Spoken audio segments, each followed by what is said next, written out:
दोस्तों आज के इस वीडियो में हम डिस्कस करने वाले हैं आपके BSc third year 5th semester zoology के पेपर फर्स्ट से जुड़ा हुआ यूनिट फर्स्ट का टॉपिक। और आज के इस वीडियो में हम फाइलम पोरीफेरा से जुड़े हुए साइकॉन के कैनाल सिस्टम के बारे में जानेंगे। और आपको बता दें कि ये जो टॉपिक है बहुत ही इम्पॉर्टेंट टॉपिक है और इस टॉपिक से आपके एग्ज़ाम में ज़रूर एक क्वेश्चन आने वाला है। तो प्लीज़ आप वीडियो को देखिएगा तो पूरा देखिएगा, वीडियो को स्किप मत कीजिएगा। तो कैनाल सिस्टम से पहले हम साइकॉन के क्लासिफिकेशन, उसके हैबिट एंड हैबिटेट और स्ट्रक्चर के बारे में जानेंगे। और जब तक हम इसके स्ट्रक्चर के बारे में नहीं जानेंगे तब तक हमें कैनाल सिस्टम अच्छे से समझ में आने वाला नहीं है। तो सबसे पहले हम बात करते हैं साइकॉन के क्लासिफिकेशन की। तो किंगडम है एनिमेलिया, फाइलम है पोरीफेरा, क्लास है कैलकेरिया। कैलकेरिया का मतलब है कि इसके अंदर का जो इंडोस्केलेटन होता है वह कैल्शियम कार्बोनेट का बना होता है। वहीं अगर हम बात करें ऑर्डर की तो ऑर्डर है हेट्रोसिला, फैमिली है साइटिटाइडी और जीनस है साइकॉन। तो जितने भी स्पॉन्जेस होते हैं वो सभी मैराइन होते हैं, यानी कि समुद्री जल में पाए जाते हैं और ये सोलेटरी एंड सेसाइल होते हैं। कहने का मतलब ये है कि ये कॉलोनी में नहीं पाए जाते, अकेले पाए जाते हैं। और इनकी जो बॉडी होती है वो सेसाइल होती है। सेसाइल कहने का मतलब कि इनके जो एडल्ट होते हैं वो कहीं फिक्स होते हैं, जबकि लार्वा जो होते हैं वो मूव करते रहते हैं। तो जो एडल्ट होते हैं वो प्रायः रॉक पर या मोलस्कन के सेल पर या फिर कोरल्स पे चिपके हुए होते हैं। अब बात करते हैं हम साइकॉन के स्ट्रक्चर के बारे में। तो जो स्पॉन्ज होते हैं या फिर जो साइकॉन होते हैं उनमें ग्रेट डाइवर्सिटी पाई जाती है, यानी कि ये अलग अलग रूपों में देखने को मिलते हैं। और इनकी जो बॉडी होती है अगर देखा जाए तो वो रेडियल होता है। रेडियल कहने का मतलब अगर हम किसी एक स्थान से काटें तो ये दो बराबर भागों में दिखाई देते हैं, यानी कि मिरर इमेज देते हैं। तो अगर इनके स्ट्रक्चर को देखें तो ये आपको सिलेंड्रिकल ब्रांच्ड दिखाई देंगे और इनकी जो लंबाई होती है लगभग 2.5 से लेकर 7.6 सेंटीमीटर तक होती है। और इनका जो बेस वाला पार्ट होता है वो सबस्ट्रेटम से जुड़ा होता है। यहाँ पर मैं आपको बता दूं कि इनके बॉडी पर असंख्य छोटे छोटे छिद्र होते हैं जिसको हम बोलते हैं ऑस्टिया। और ये जो सिलेंड्रिकल पार्ट है जिसमें कि ऊपर की ओर एक बड़ा सा पोर पाया जाता है, एक अकेला बड़ा सा छेद पाया जाता है जिसको हम बोलते हैं ऑस्कुलम, जैसा कि आप फिगर में ऊपर की ओर देख सकते हैं। आइए चलते हैं साइकॉन के सबसे इम्पॉर्टेंट टॉपिक की ओर, जो कि है इसका कैनाल सिस्टम। तो अगर हम इसके इंटरनल पार्ट को देखें तो बीच में आपको एक कैविटी दिखाई देती है जिसे हम बोलते हैं स्पॉन्जोसील। स्पॉन्जोसील को पैरागैस्ट्रिक कैविटी के नाम से भी जाना जाता है। तो जो मैंने बताया था कि इसके बॉडी में बहुत सारे पोर होते हैं, तो ये जो पोर होते हैं वो खुलते हैं स्पॉन्जोसील में, और स्पॉन्जोसील ऊपर की ओर एक बड़े छिद्र में खुलता है जिसको हम बोलते हैं ऑस्कुलम। यहाँ पर आपको बता दें कि सभी पोरीफेरा संघ के, यानी कि पोरीफेरा फाइलम का एक स्पेसिफिक कैरेक्टर होता है, वो होता है कैनाल सिस्टम। तो यदि हम बात करें साइकॉन के कैनाल सिस्टम की तो इसके बॉडी वॉल पर असंख्य पोर दिखाई देते हैं जिसे हमने बताया था कहते हैं ऑस्टिया। आपको बता दें कि ऑस्टिया को डर्मल पोर्स के नाम से भी जाना जाता है। तो यहाँ पर अगर आप स्ट्रक्चर को देखेंगे तो जो आपको ऑस्टिया है कुछ यहाँ पर दिखाई देगा। यहाँ पर ये बाहरी भाग है, ये अंदर का भाग है।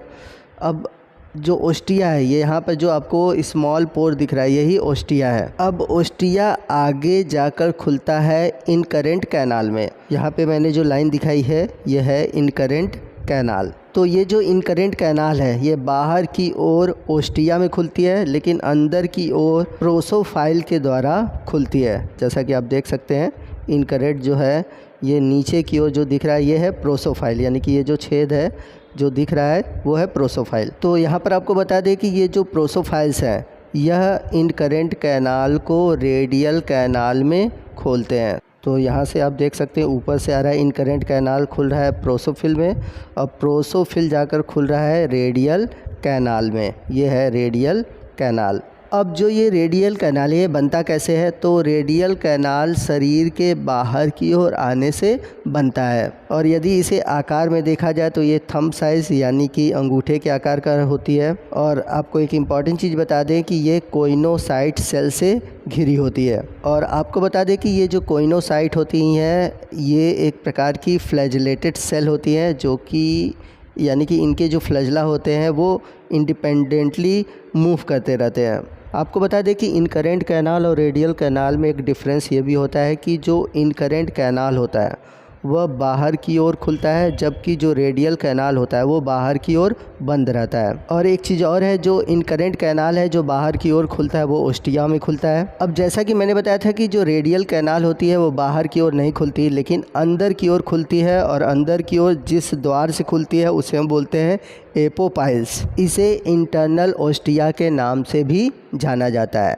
तो याद रखिएगा, ओस्टिया बाहर की ओर होता है और इंटरनल ओस्टिया एपोपाइल्स को इसलिए बोला जाता है क्योंकि ये ऐसा पोर होता है जो कि अंदर की ओर यानी कि स्पोंजोसील में खुलता है। तो ये अंदर की तरफ जो है ये स्पोंजोसील। अब ये जो स्पोंजोसील है वो सबसे लास्ट में ऊपर की ओर एक छिद्र में खुलता है, एक सिंगल पोर में खुलता है, जिसको हम बोलते हैं ऑस्कुलम। तो इस वाले डायग्राम में देखेंगे तो ये ऑस्कुलम है ऊपर की ओर।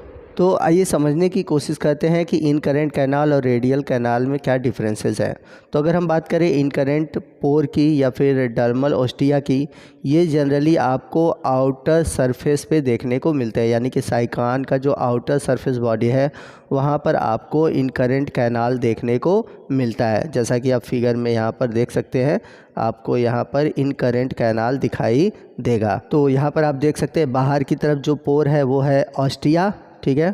ऑस्टिया अंदर की ओर जहाँ खुलता है, ये वाला जो गैप दिखाई दे रहा है ये है इनकरेंट कैनाल, ठीक है।